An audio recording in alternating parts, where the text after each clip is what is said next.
दोस्तों नमस्कार। कहते हैं इतिहास बहुत बेरहम होता है और खास तौर से राजनीतिक इतिहास। यह तो किसी भी राजनीतिक सत्ता के उसके अपने इतिहास के आईने तले सत्ता को ही भरभरा कर गिरा देता है। याद कीजिए 2013-14 जब नरेंद्र मोदी चुनाव प्रचार के मैदान में बतौर प्रधानमंत्री कूदे थे, यानी प्रधानमंत्री के उम्मीदवार थे। वो प्रधानमंत्री बनना चाहते थे। उस वक्त तकरीबन 365 बार उन्होंने सिर्फ एक ही बात का जिक्र किया और जनता से किया और खुले तौर पर कहा कि आप मुझे सिर्फ 60 महीने का वक्त दे दीजिए, मैं इस देश की तकदीर बदल दूंगा। 60 महीने यानी 5 बरस उन्होंने सत्ता के मांगे थे। और उस दौर में क्या कुछ मनमोहन सिंह सरकार या कांग्रेस को लेकर जो भी कटघरे थे, हर कटघरे में उस दौर की सरकार खड़ी थी और 60 महीने देने से कोई फर्क इस देश की जनता को पड़ता नहीं। 60 महीने बीत गए, 2019 का चुनाव आया, लेकिन उस चुनाव के प्रचार में ना तो अगले 60 महीनों को मांगने का जिक्र था और ना ही बीते हुए 60 महीनों में उन्होंने किया क्या है इसका कोई जिक्र था। और 2024 के चुनाव में तो 120 महीने का कोई जिक्र नहीं था, यानी 10 बरस का कोई जिक्र नहीं था।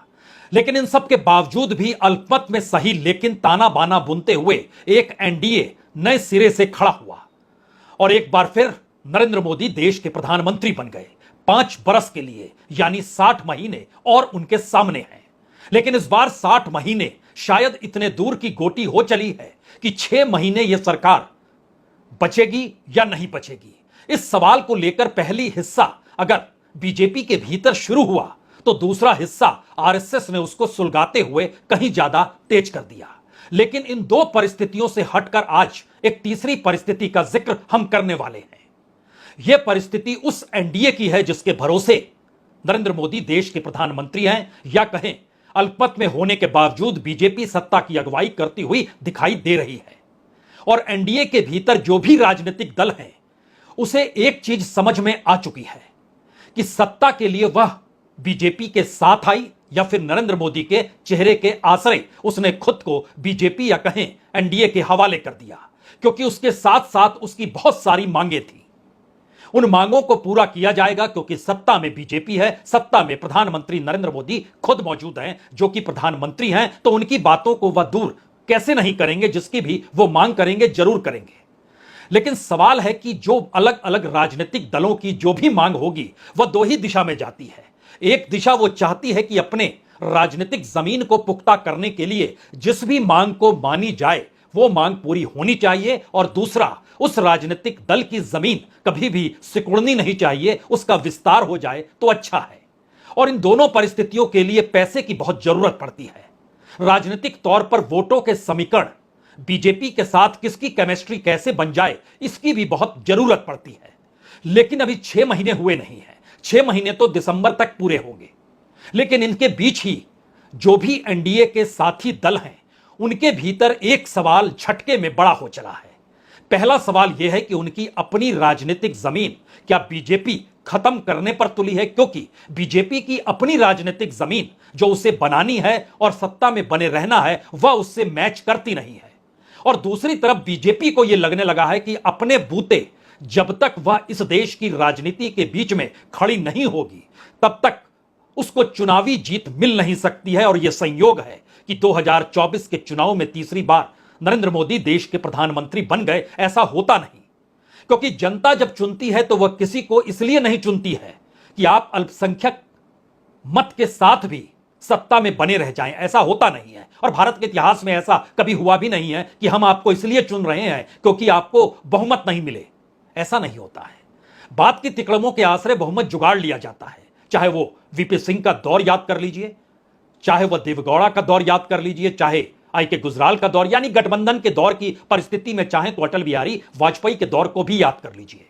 अटल बिहारी वाजपेयी के साथ 38 राजनीतिक दल थे, वो सबको एक साथ लेकर चल रहे थे। लेकिन पता नहीं क्यों आखिरी क्षणों में शाइनिंग इंडिया का भूत कुछ इस तरीके से उन पे सवार हो गया कि जो उनके अपने सहयोगी थे वो ना नुकुर कर रहे थे कि जल्दी चुनाव मत कराइए और ये शाइनिंग इंडिया के चकाचौंध में खो मत जाइए। लेकिन अटल बिहारी वाजपेयी के इर्द गिर्द की जो चौकड़ी थी वह तो हवाई उड़ान पर थी और अटल बिहारी वाजपेयी 2014 में हार गए, लेकिन एनडीए के तमाम सहयोगियों को साथ लेकर चलते रहे।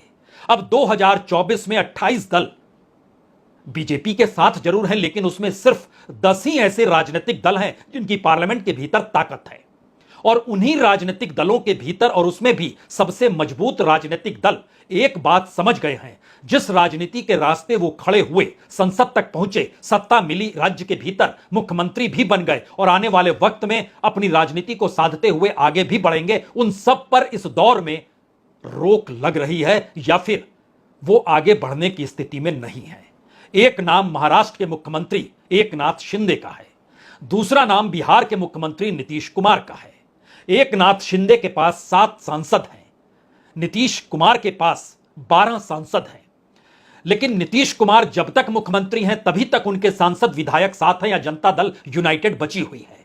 और उसके भीतर का एक सच और है, जनता दल यूनाइटेड की तरफ से जिस जिस नुमाइंदे को दिल्ली में भेजा गया वह नुमाइंदा नीतीश कुमार के दूर हो गया और बीजेपी या कहें मोदी सरकार के करीब हो गया। मौजूदा वक्त में आप कह सकते हैं हां, हरिवंश जी भी तो ऐसा ही है।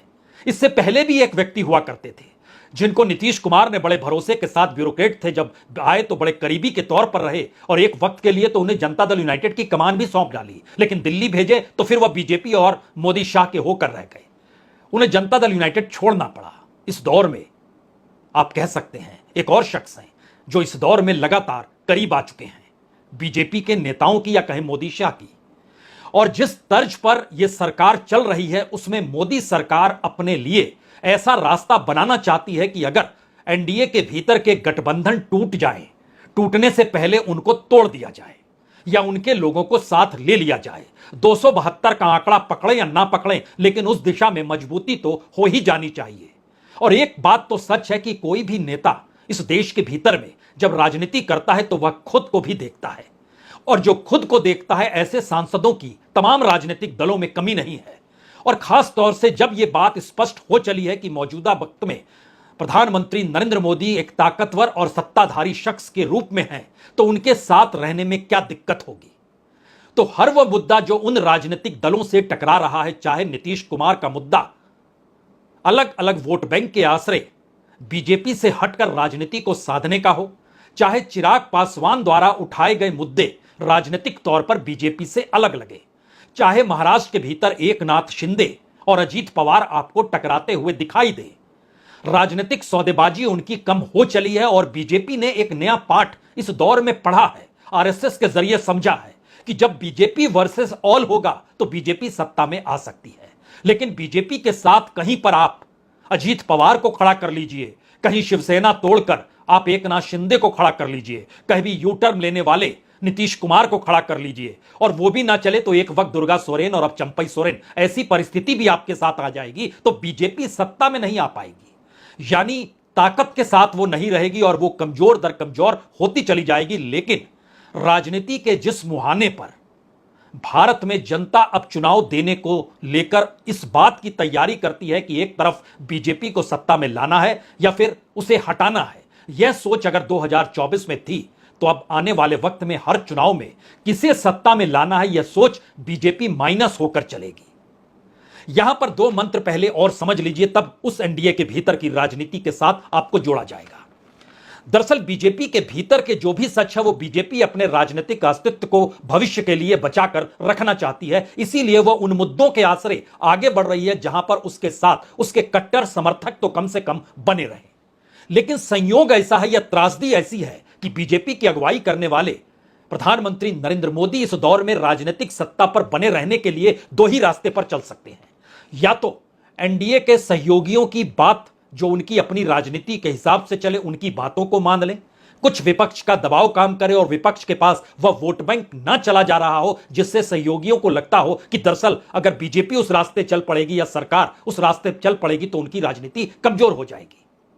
तो वह झुकते हैं और यह झुकना बर्दाश्त नहीं है। बीते 10 बरस की यात्रा जिसने भी बीजेपी के साथ मिलकर किया उसे समझ में आ गया, हमें एक नया चेहरा खोजना होगा।